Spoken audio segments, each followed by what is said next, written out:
हमारी संस्कृति, हमारे संस्कार सदा रहें हमारे साथ। सब्सक्राइब करें तिलक।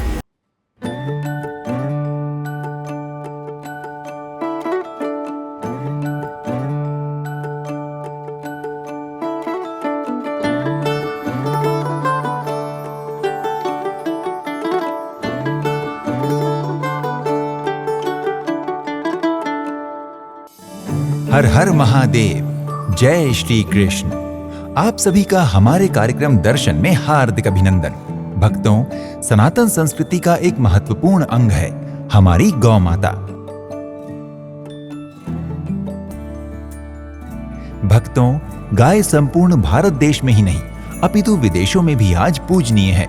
मान्यता है कि काऊ कडलिंग अर्थात गाय से गले मिलने पर अनेकों रोगों का उपचार हो जाता है और तुरंत ही तनाव दूर हो जाता है।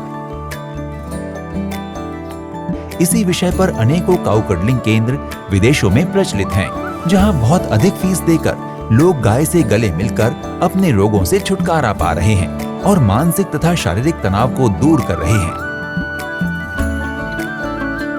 गाय के दूध और घी की महत्ता के कारण आज देश विदेशों में अनेकों दूध उत्पादन केंद्र भी चलाए जा रहे हैं।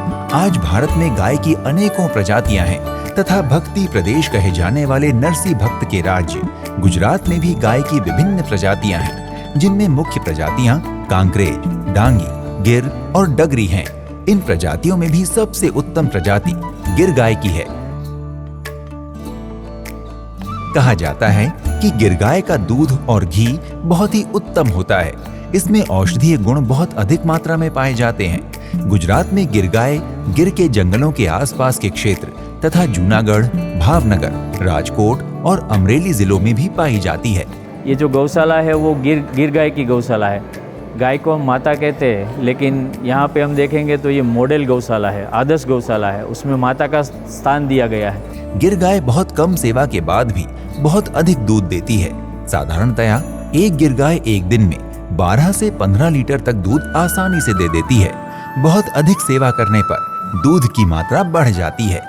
अपने भारतवर्ष के अंदर जो देसी गाय है उसमें सबसे बड़ा महत्व देसी गायों को इसलिए दिया गया है क्योंकि उनकी जो हम्प है, जिसको हिंदी में हम पीठ कहा करते हैं, उसमें सूर्य केतु नाम की नाड़ी रहती है, जो सूर्य प्रकाश के दौरान वो उसमें से मिनरल जो भी है एब्जॉर्ब करके अपने जो भी गौमूत्र, गोबर, दूध, ये सारी चीज़ों में उनको मिक्स करते हैं।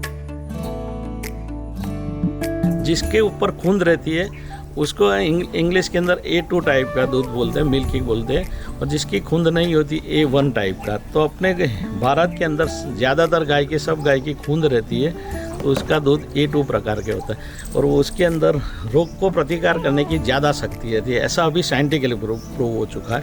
ऐसे तो हमारे ऋषि मुनि के हिसाब से सदियों पहले वो लोगों ने बता दिया कि आफ्टर मदर मिल्क गिर गाय का दूध सबसे बेस्ट रहता है। ये गौशाला एक तरह से औषधालय भी है, क्योंकि यहाँ गायों का गोबर और मूत्र भी औषधि बनाने में उपयोग में लाया जाता है।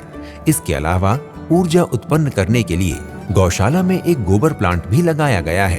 ये गोबर जो है इनको अलग अलग तरीके से यूज़ किया जाता है। जैसे किशोरावस्था की गाय है तो उनका क्या है, औषध के रूप में ज़्यादा यूज़ करना मुनासिब है, क्योंकि उसमें जो सारी ब्रह्मांडीय ऊर्जा और जो भी है लवण जो रहते हैं इनके स्वर उसके दौरान, तो वो जो लवण उसमें ज़्यादा पाए जाते हैं।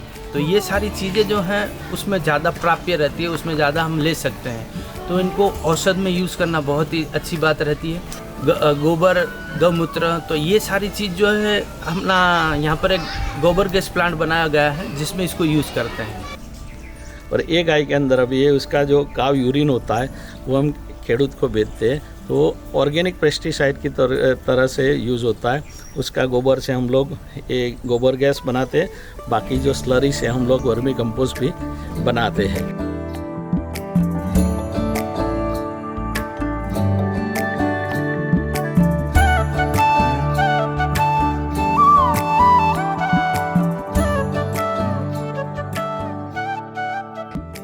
हम सभी को स्वास्थ्य लाभ और लौकिक तथा पारलौकिक जीवन के उत्थान के लिए गाय का सानिध्य अवश्य करना चाहिए।